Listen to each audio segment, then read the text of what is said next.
Bismillahirrahmanirrahim. Assalamualaikum warahmatullahi wabarakatuh. Selamat pagi, siang, sore, dan malam untuk Pak Tommy. Sebelumnya perkenalkan, saya Kiza Naufal Syawalsyah dengan NPM 2206026504 akan menjelaskan terkait penerapan sensor perubahan fisik dalam instrumentasi sistem medis, di mana saya mengangkat judul Bio-Inspired Micro-Machine Volumetric Flow Sensor with a Big Dynamic Range for Intravenous System. Kayak gitu. Ini merupakan outline yang diberikan. Jadi kurang lebih ada introduction, ada micro-machine volumetric flow sensor, ada sensor design, dan juga experimental setup. Oke, masuk ke introductionnya. Jadi yang seperti kita tahu, flow rate measurement itu udah banyak banget digunain pada pengaplikasian di dunia nyata kayak gitu. Dimana flow rate measurement itu tentunya pasti punya pengukurannya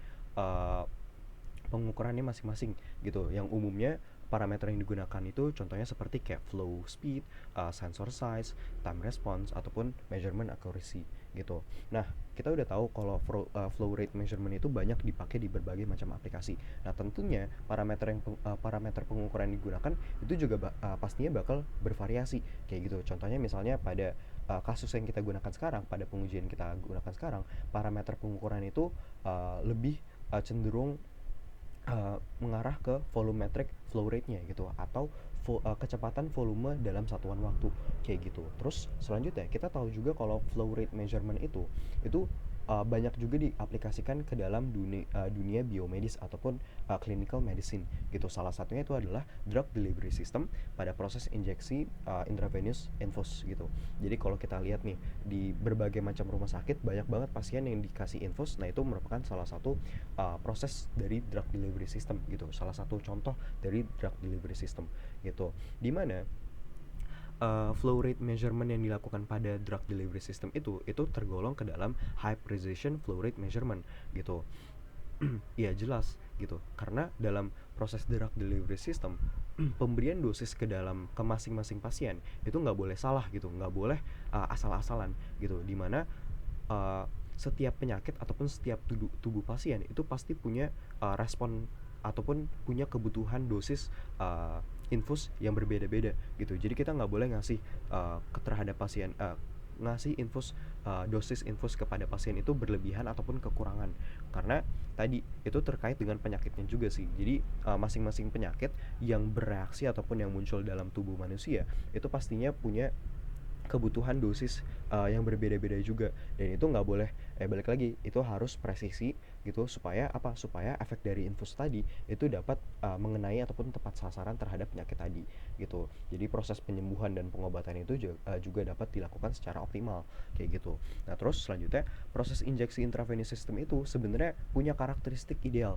di mana dia itu membutuhkan flow rate yang rendah dan juga dynamic range yang sangat luas gitu. Sebenarnya apa yang dimaksud dengan flow rate yang rendah? Flow rate yang rendah artinya dalam proses drug delivery system itu dia harus punya titik minimum dan juga titik maksimum yang presisi gitu.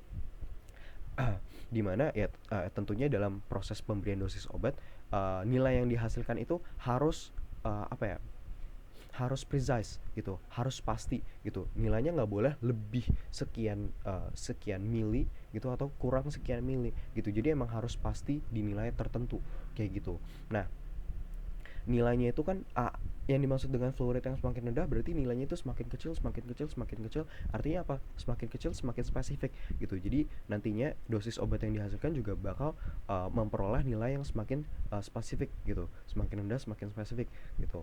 Nah, selanjutnya untuk dynamic range yang luas artinya apa? Dalam proses pengujian drug delivery system ini, titik minimum dan titik maksimum yang dilakukan pada percobaan itu harus punya rentang pengujian yang luas gitu. Supaya apa? Supaya kita dapat melakukan berbagai macam variasi volumetric flow rate gitu, untuk dilakukan terhadap berbagai macam kasus kondisi gitu, kondisi kasus penyakit kayak gitu. Jadi misalnya rentangnya dari 0 sampai 1000 mililiter per jam gitu. Dengan dynamic range yang luas, kita dapat melihat gitu kondisi ataupun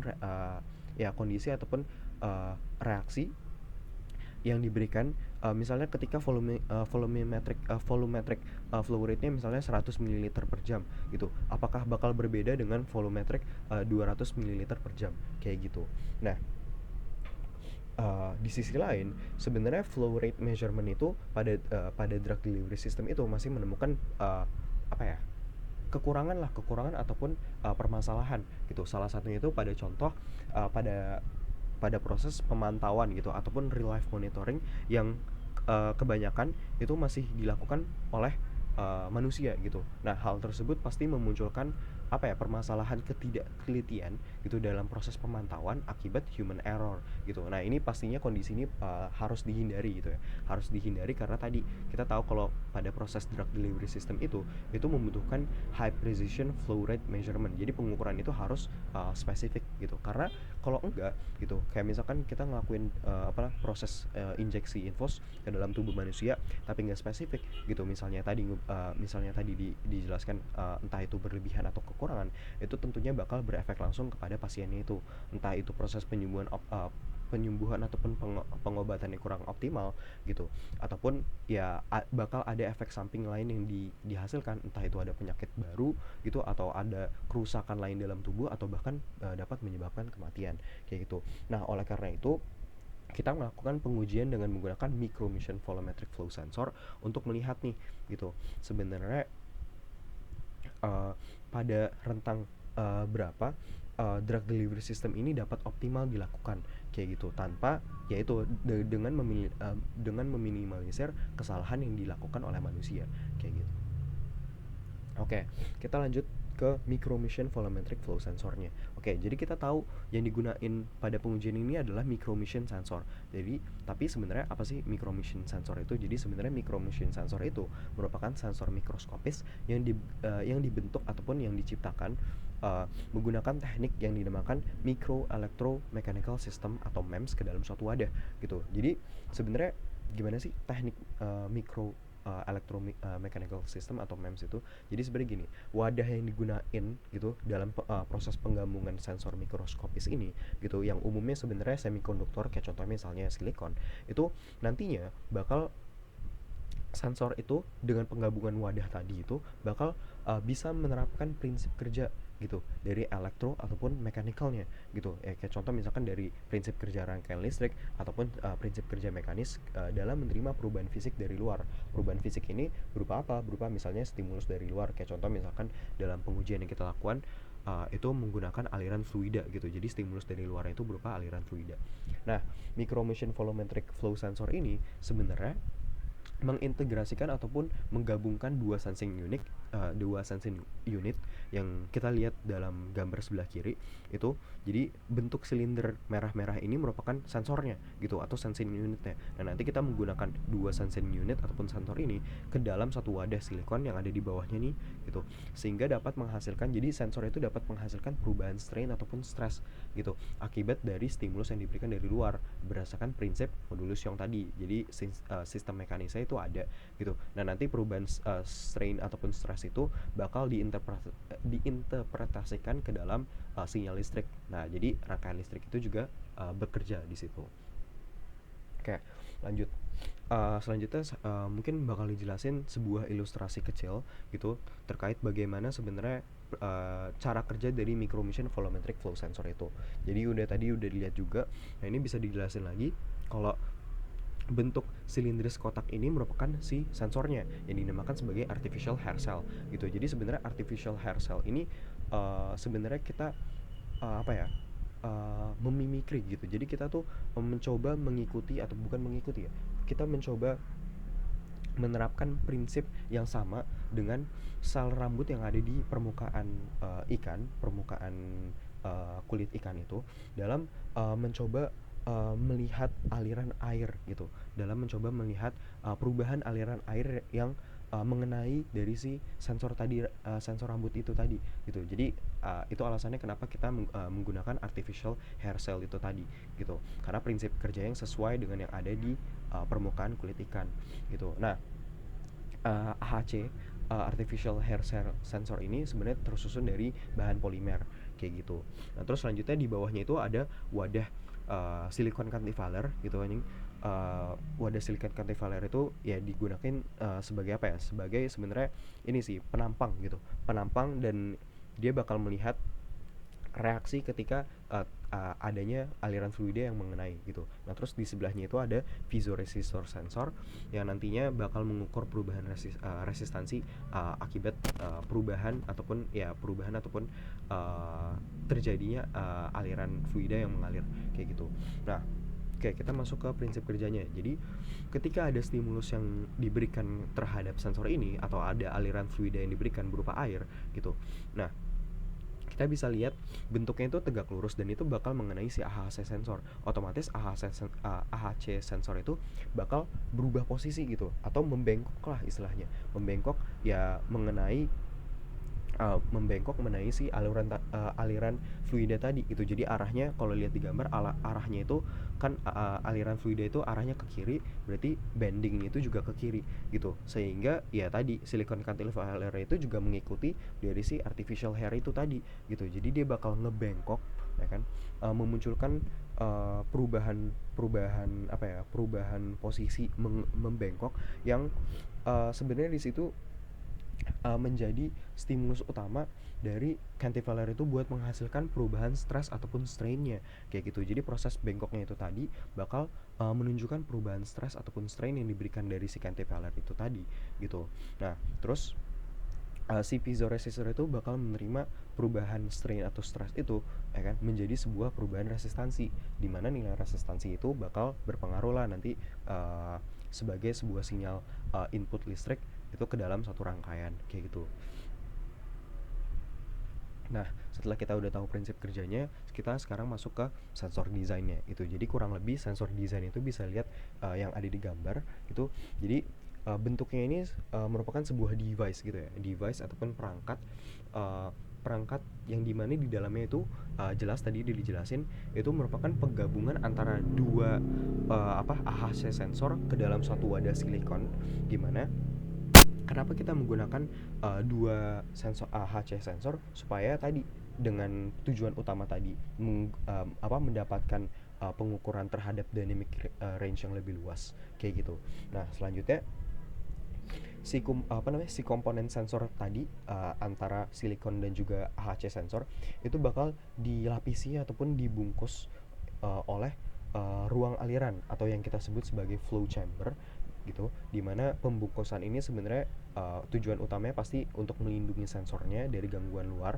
Terus yang kedua itu kalau bisa dilihat di gambar itu ada sebuah channel ataupun saluran gitu, yang dimana saluran itu punya pintu masuk dan pintu keluar gitu, atau inlet outlet yang bentuk penampangnya itu melingkar gitu. Sementara semakin ke tengah itu nanti saluran itu bakal bentuknya menyesuaikan dengan bentuk sensor yang kurang lebih bentuknya itu seperti sebuah persegi kayak gitu.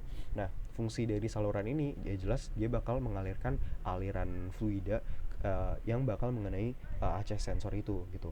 Nah, selanjutnya kalau bisa dilihat aliran fluida yang mengenai AHC sensor itu bentuknya itu tegak lurus kayak gitu, seperti yang udah dijelasin di gambar tadi ya kan. Bentuk dari AHC sensor itu vertikal, sementara aliran arus fluida yang mengalir itu bentuknya horizontal gitu. Jadi bentuknya mengalir mengenai sensor secara tegak lurus, sehingga menyebabkan momen gaya. Momen gaya itu apa? Momen gaya itu tadi bending yang bending yang disebabkan dari stimulus luar yang mengenai si cantilever tadi. Nah, momen gaya itu sebenarnya ada pengaruhnya dari koefisien drag force yang dihasilin dari si sensor itu tadi kayak gitu. Nah, nanti mungkin momen gaya dan koefisien drag force itu bakal dijelasin ke perhitungannya kayak gitu. Oke, selanjutnya di bawah dari si wadah silikon itu tadi itu bakal ada komponen listrik nih atau PCB board gitu, yang bakal menyambungkan terhadap kabel listrik gitu, yang bakal memberikan sumber listrik dan juga bakal nerima output dari proses pengolahan sinyal itu tadi ke dalam nanti ada osiloskop kayak gitu. Nah, tadi udah jelasin ini mungkin perhitungan matematisnya yang menjelaskan bagaimana sih sebenarnya tadi dari sensor terus dikenai sebuah aliran terus bakal menciptakan sebuah perubahan strain atau stress berdasarkan prinsip modulus Young, terus bakal menyebabkan perubahan resistansi dan mana nilai resistansi itu bakal diterima sebagai sinyal input listrik kayak gitu. Nah, jadi mungkin buat persamaan yang atas ini kita bisa lihat kalau ada variabel gitu. Jadi di sini ada variabel UYZ yang menggambarkan variabel kecepatan fluida gitu, kecepatan fluida. Terus ada uh, persamaan diferensial lagi, persamaan diferensial dp per dx yang menggambarkan gradien tekanan. Nah, di mana gradien tekanan ini tentunya penting karena gini, pada sepanjang saluran penampang tadi itu pasti pada setiap titik itu punya perbedaan tekanan yang berbeda-beda, perubahan tekanan yang berbeda-beda. Nah, perubahan tekanan yang berbeda itu yang menyebabkan aliran fluida itu dapat mengalir secara teratur kayak gitu. Nah, selanjutnya kita bisa lihat lagi ada persamaan trigonometri gitu. Nah, di mana persamaan trigonometri ini sebenarnya menggambarkan ya distribusi distribusi kecepatan distribusi kecepatan fluida sepanjang saluran penampang tadi, sepanjang titik saluran penampang tadi. Dan terakhir kita bisa lihat di sini ada persamaan deret Fourier yang dimana dia itu menggambarkan sebenarnya bagaimana kecepatan aliran fluida itu dapat mengalir pada setiap titik saluran penampang secara stabil yang dipengaruhi tadi berdasarkan perbedaan tekanan ataupun perbedaan kecepatan fluida itu tadi kayak gitu. Nah, di bawahnya ini sebenarnya menggambarkan volumetric flow rate-nya, jadi kecepatan volumetriknya gitu, yang kurang lebih unsurnya sama ya. Di sini ada persamaan diferensialnya, terus ada persamaan deret Fourier-nya, di sini juga ada persamaan trigonometrinya kayak gitu. Nah, lanjut. Tadi kan dijelasin kalau ada momen gaya, terus ada koefisien drag force gitu, terus ada modulus yang juga. Nah, itu tuh dijelasin dalam persamaan-persamaan di sini gitu. Mungkin di sini ada ilustrasi yang menjelaskan juga terkait sensornya. Oke, buat persamaan yang pertama ini sebenarnya menjelaskan drag force koefisiennya gitu. Jadi drag force koefisiennya itu drag force itu bakal dipengaruhi oleh drag force koefisien gitu, dimana FD itu tadi menggambarkan drag force dan CD itu menggambarkan drag force koefisien. Nah, terus persamaan yang di bawah sebenarnya ini cuma membuktikan kalau ada hubungan loh antara koefisien drag force terhadap nilai Reynolds number gitu. Nah, di bawah ini membuktikan hubungan tersebut, dimana nilai Reynolds number ini mungkin banyak juga dilakuin di berbagai macam percobaan atau pengujian. Sebenarnya kalau kasusnya pada percobaan ini, Reynolds number itu sebenarnya buat meninjau atau memastikan kembali apakah aliran fluida yang dihasilkan itu dia bakal bersifat laminar ataupun turbulen. Dan di sini dibuktikan gitu kalau aliran fluida ini merupakan aliran fluida laminar atau aliran fluida yang konstan dan juga teratur gitu. Selanjutnya di bawah ini sebenarnya menciptakan momen gaya, rumus yang dihasilkan momen gaya yang dipengaruhi oleh dari si drag force-nya itu tadi. Nah, yang di kanan itu persamaan dari strain ataupun regangan, yang dimana ternyata punya hubungan juga dengan momen gaya dan juga punya hubungan dengan modulus yang dilambangkan dengan E kayak gitu. Oke, selanjutnya masuk ke sensor fabrication gitu. Oke, jadi di sini kita bakal masuk ke gimana sih proses pembentukan sensor itu dari awal sampai hingga membentuk sebuah device gitu. Nah, oke, itu bisa lihat gambar, itu langkah-langkahnya juga udah sistematis. Jadi yang pertama itu adalah doping boron untuk membuat resistor, ya piezoresistor gitu. Jadi wadah silikon itu tadi bakal didoping dengan boron gitu sehingga membentuk sebuah piezoresistor lah kayak gitu. Terus selanjutnya si silikon yang jadi dalam proses doping boron itu nanti wadah silikon itu juga bakal teroksidasi. Nah, proses kedua pembuatan kotak window, jadi lapisan silikon yang udah teroksidasi itu tadi itu bakal didiamkan ataupun sebenarnya ditumbuhkan sehingga nanti bakal muncul rongga-rongga kecil yang disebut sebagai kontak window. Nah, kontak window ini berfungsi buat apa? Sebenarnya berfungsi untuk memudahkan saluran nantinya, misalnya wadah silikon itu bakal ditempelkan ke rangkaian listrik kayak gitu. Terus yang ketiga adalah pembentukan elektroda aluminium. Oke, jadi dari awal doping boron, terus pembentukan kontak window sampai pembentukan elektroda dan selanjutnya itu proses litografi itu sangat penting dilakukan. Jadi proses litografi itu sebenarnya pembentukan pola pada wadah silikon itu tadi. Jadi elektroda yang bakal ditempelin itu bakal melewati proses litografi juga gitu. Nah, di mana fungsi elektroda aluminium itu sebenarnya bakal mempermudah kontak kontak antara wadah silikon terhadap PCB itu tadi, supaya ada kontak listrik yang dihasilkan di antara kedua komponen itu tadi gitu. Nah, terus selanjutnya yang D, pembentukan cantilever dan juga TSV. Oke, mungkin kalau untuk cantilever kita udah tahu. Nah, sebenarnya apa sih TSV? TSV itu sebenarnya kependekan dari True Silicon Via gitu. Jadi sebenarnya di sini True Silicon Via itu ditandai dengan lubang-lubang gitu, mirip dengan kontak window, tapi mungkin lubangnya itu jauh lebih besar gitu, yang fungsinya itu sebenarnya tadi buat mempermudah buat mempermudah hubungan ataupun interkoneksi antara wadah silikon terhadap PCB board yang bakal ditempelin nanti, sehingga nanti sinyal listrik ataupun ya arus listrik yang bakal dihasilkan itu bakal terkoneksi gitu antara wadah silikon dan juga PCB board gitu, tanpa menggunakan wiring yang menjelimet kayak gitu. Nah, proses pembentukan cantilever itu juga tetap menggunakan litografi, jadi pembentukan polanya.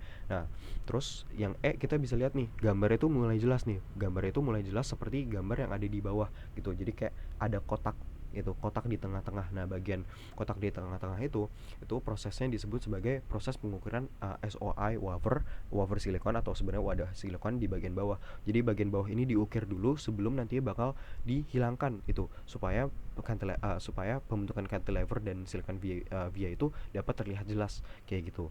Nah, terus yang F itu pembentukan AHC sensor. Jadi udah bisa lihat di situ kalau ada bentuk cylindrical gitu, bentuk cylindrical yang sebenarnya itu merupakan AHC sensor yang dibentuk dengan menggunakan proses litografi film kayak gitu. Nah, terus lanjut ke bagian G, itu sekarang cantilevernya itu tadi pola dari pengukiran bagian wafer bagian bawahnya itu bakal dilepas gitu, sehingga cantilever itu dapat terlihat jelas kayak gitu. Dan terakhir itu adalah proses penggabungan pada PCB board. Nah, kalau dilihat lagi di bagian H itu mulai ada PCB board yang dihubungkan ke wadah silikon itu tadi. Nah, melalui apa? Melalui si True Silicon Via-nya itu. Oke. Nah, mungkin ada gambar realistis yang dihasilkan gitu. Jadi bisa dilihat di situ ada komponen atau sensor sensor yang udah terfabrikasi gitu. Jadi ada sensor 1 dan sensor 2. Terus bisa dilihat di situ ada lubang-lubang itu yang sebenarnya di dalamnya itu ada True Silicon Via-nya, dan itu yang biru-biru itu adalah rangkaian listriknya atau PCB board-nya. Terus misalnya kita deep down lihat lagi sensornya itu kebentuk tuh cantilevernya, silicon cantilevernya. Terus di sini ada penampang dari si hair silicon artificial hair cell-nya gitu, sensor. Nah, terus masuk setelah kita mengetahui sensor fabrication atau proses pembentukan sensornya gitu. Nggak cuma di situ gitu. Kan ini pembentukannya itu kan bentuknya itu kan device ya, sebuah perangkat gitu.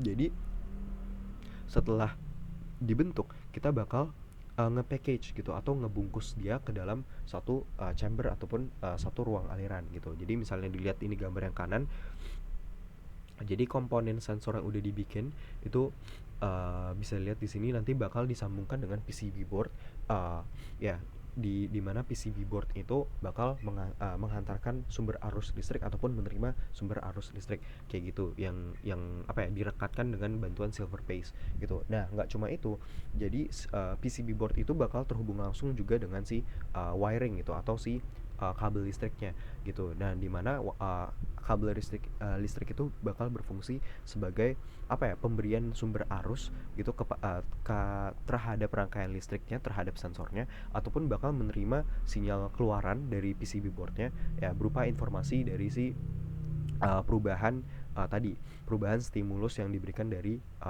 sensornya itu tadi. Nah, terus kita lanjut ke gambar yang sebelah kanan ini gitu.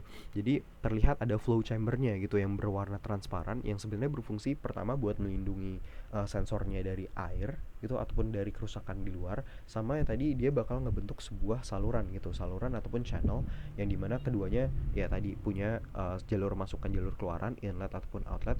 Dan misalnya kita melihat lagi gambar di bawah ini, terus ada saluran penampang yang melewati si sensor gitu. Nah, fungsinya itu buat apa? Buat pastinya mengalirkan aliran fluida ataupun air ke dalam sensor untuk mengenai sensornya kayak gitu.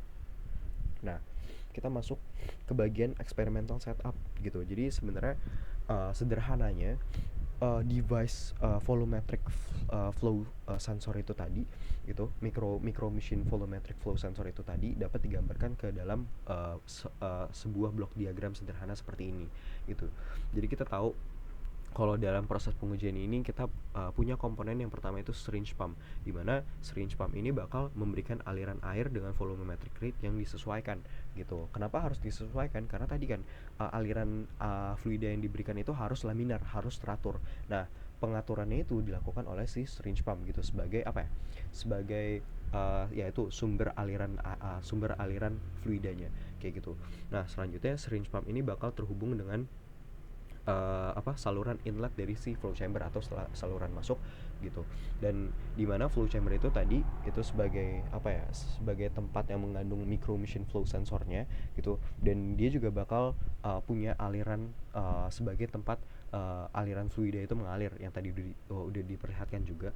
Terus saluran outletnya atau saluran keluarannya juga itu nggak serta merta kayak kebuang, aliran airnya itu kebuang, nggak, tapi saluran air itu bakal tercontain gitu, bakal tersimpan ke dalam water container yang sebenarnya fungsinya itu untuk memberikan tekanan balik yang konstan gitu. Karena kalau lihat dari persamaan tadi itu kan tekanan gradien perubahan tekanan itu kan penting. Nah, yang menjaga gradien tekanan itu tetap konstan supaya supaya aliran air yang aliran fluida ataupun air yang dapat mengalir itu dapat teratur juga, yaitu si water container ini gitu. Terus selanjutnya ada circuit box, yaitu bakal terhubung langsung dari flow chamber ke dalam osiloskop gitu. Jadi circuit box atau PCB ataupun rangkaian listrik itu bakal terhubung langsung dengan osiloskop yang dapat menghasilkan gambar grafik dari hasil percobaan tadi kayak gitu.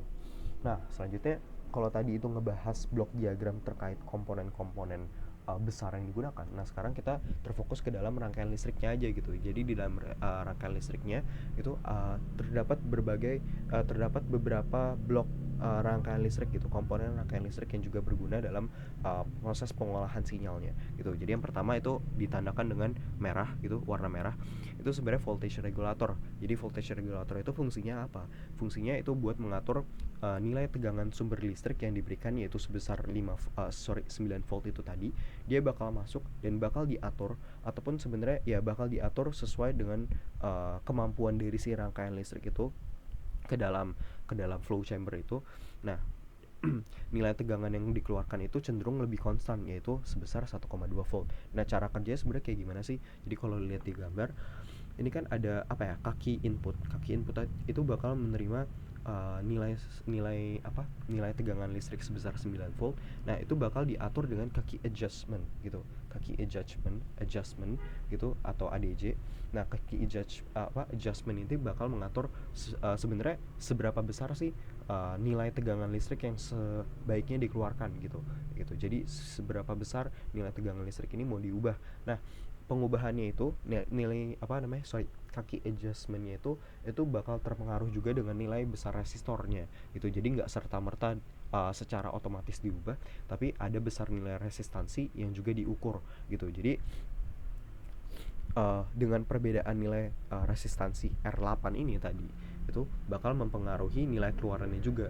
Jadi bisa jadi nilai keluaran itu sebesar 1,5, misalnya nilai R8-nya berapa, seperti itu. Nah, selanjutnya kita masuk ke resistor network atau jaringan dari si resistornya. Jadi jaringan dari resistor itu misalnya kita lihat dari gambar itu tersusun dari R5, R6 dan juga R7 dan juga ada zero pot gitu. Jadi sebenarnya fungsi dari jaringan resistor ini sebenarnya untuk memastikan nilai tegangan output yang keluar dari Wheatstone bridge yang ada di sebelahnya itu stabil gitu. Nah, cara kita memastikan dia stabil atau enggaknya itu adalah dengan mengatur si zero potnya itu atau potential meter itu, dimana kita mengatur supaya nilai potensial itu terkalibrasi pada nilai 0 volt kayak gitu. Nah, selanjutnya kita masuk ke Wheatstone bridge. Ini mungkin salah satu rangkaian penting yang ada di dalam experimental setup ini, di mana Wheatstone bridge itu ya berbentuk seperti belah ketupat yang sebenarnya itu menghubungkan gitu antara resistor 1 dengan resistor 2, di mana dia berfungsi dalam mengukur perubahan nilai resistansi gitu ketika piezoresistor membengkok akibat adanya perubahan aliran fluida kayak gitu. Jadi prinsip kerjanya gini. Sebenarnya Wheatstone Bridge ini punya nilai keseimbangan ketika nilai rasio antara R1 dan R4 itu akan sama dengan rasio nilai R2 dengan R3. Jadi ketika ada perubahan nilai resistansi akibat dari apa ya tadi piezoresistor itu yang apa namanya yang dia juga berubah akibat adanya pembengkokan dari si cantilevernya itu tentunya bakal mempengaruhi kesetimbangan dari nilai ini gitu. Nah, keseimbangan dari nilai ini akan berubah, dia bakal cenderung kembali lagi ke nilai resistansi awal gitu dengan cara mengubah apa? Merubah nilai tegangan outputnya gitu. Jadi misalnya ada nilai perubahan resistansi R1 misalnya, itu kan pasti bakal mempengaruhi rasionya terhadap R2 dan R3. Nah, itu tentu nilai itu bakal mempengaruhi keluaran juga terhadap nilai tegangan outputnya yang diberikan. Nah, terakhir itu adalah instrumentational amplifier gitu. Jadi yang seperti kita udah tahu juga pasti fungsi dari rangkaian amplifier ini pasti buat melakukan penguatan sinyal gitu. Penguatan sinyal listriknya terhadap apa? Terhadap nilai tegangan output yang diberikan dari Wheatstone Bridge-nya itu tadi gitu. Karena kenapa? Karena pasti sinyal sensor yang diberikan itu kan minim ya gitu. Terlebih kita juga ngelakuinnya itu ke dalam PCB board yang bentuk sensornya itu mikroskopis gitu. Jadi nilai tegangan yang terjadi di dalam rangkaian juga sebesar 1,2 volt kayak gitu. Nah, dengan ada amplifier, nah nanti sinyal tegangan output yang diberikan dari Wheatstone Bridge itu dapat diperbesar sehingga pada nilai tertentu itu bakal dapat dibaca itu sebagai nilai keluaran gitu, yang nantinya sebenarnya ya jauh lebih enak dan jauh lebih terukur oleh apa namanya pembacaan dari si osiloskop kayak gitu. Nah, oke. Kita udah tahu kalau sinyal keluaran listrik itu tadi dari apa namanya proses rangkaian listrik itu tadi bakal dihantarkan ataupun terhubung ke dalam osiloskop. Nah, osiloskop ini yang bakal memberikan grafik datanya. Nah, kurang lebih grafik datanya seperti kayak gini. Gitu. Jadi sebenarnya grafik datanya itu kita bakal mencari hubungan antara dua variabel, yaitu variabel pertama ya pastinya volumetric flow rate-nya dalam satuan mililiter per jam, dan juga output voltage yang dihasilkan dari si rangkaian listrik tadi dalam satuan volt. Nah, tapi kita juga perlu tahu kalau di sini kita ngebandingin antara dua eksperimen gitu. Yang pertama itu terhadap simulasi yang dilakukan oleh misalnya komputer atau oleh komputer gitu, proses komputerisasi, dan juga proses eksperimen data yang dilakukan dengan si pengujian sensor ini gitu. Nah, kita cenderung melihat pada proses eksperimen datanya gitu. Jadi kalau dilihat pada flow rate pada nilai volumetric flow rate sebesar 200, itu ternyata nilai output voltage-nya itu cenderung bakal mengalami kejenuhan ataupun konstan pada nilai sekian gitu. Nah, sebenarnya berdasarkan literatur penyebab pastinya itu belum diketahui, tapi dia punya hipotesa di mana mungkin itu dapat terjadi karena adanya penurunan tekanan pada AHC sensor dengan meningkatnya flow rate yang mengarah ke aliran cabang yang diperkuat melalui rongga di bawah cantilever gitu, dimana aliran cabang itu dapat menciptakan tegangan pada cantilever yang berlawanan dengan yang dihasilkan oleh AHC sensor itu tadi gitu. Nah, oleh karena itu yang bakal membatalkan bagian dari output sinyal. Efek pembatalan seperti itu menghasilkan saturasi sinyal tertentu ke dalam ambang batas laju aliran gitu. Oke. Dan mungkin ini kesimpulan dari pengujian menggunakan micro machine flow volumetric flow sensor. Yang pertama itu sensor aliran volumetric bioinspart dikembangkan dengan inspirasi dari sensor sel rambut dengan memiliki sensitivitas sebesar 2 ml per jam dengan rentan deteksi dari 2 ml per jam hingga 200 ml per jam. Itu sebagai sensitivitas itu sebagai flow rate yang rendah itu tadi, dan rentang deteksi itu sebagai dynamic range-nya itu tadi. Nah, terus skema pengusahaannya itu menggunakan TSV atau True Silicon Via untuk menciptakan permukaan yang lebih halus sehingga mengurangi gangguan aliran fluida. Terus yang terakhir, perbandingan dengan sensor komersial ataupun sensor yang udah ada sebelumnya, itu sensor ini lebih sensitif daripada dua sensor IV komersial lainnya dengan kemampuan mendeteksi air pada ambang yang lebih rendah, yaitu pada 2 ml per jam itu tadi. Nah, terus aplikasi potensialnya itu cocok digunakan untuk ke dalam genomik, diagnostik point of care dalam sistem pengiriman obat seperti IV, dan juga untuk memonitor volume obat kecil. Nah, itu berarti terbukti ya dapat digunakan dalam proses drug delivery system kayak gitu. Yang terakhir itu adalah rencana penelitian lanjutan. Itu kesimpulannya bahwa peningkatan pengemesan sensor untuk sinyal yang lebih stabil dan penerapan sensor dalam lebih banyak menggunakan sistem microfluidic. Oke. Mungkin sekian presentasi dari saya terkait dengan micro volumetric flow sensor yang digunakan dalam drug delivery system. Kurang lebihnya mohon maaf. Sekian, terima kasih.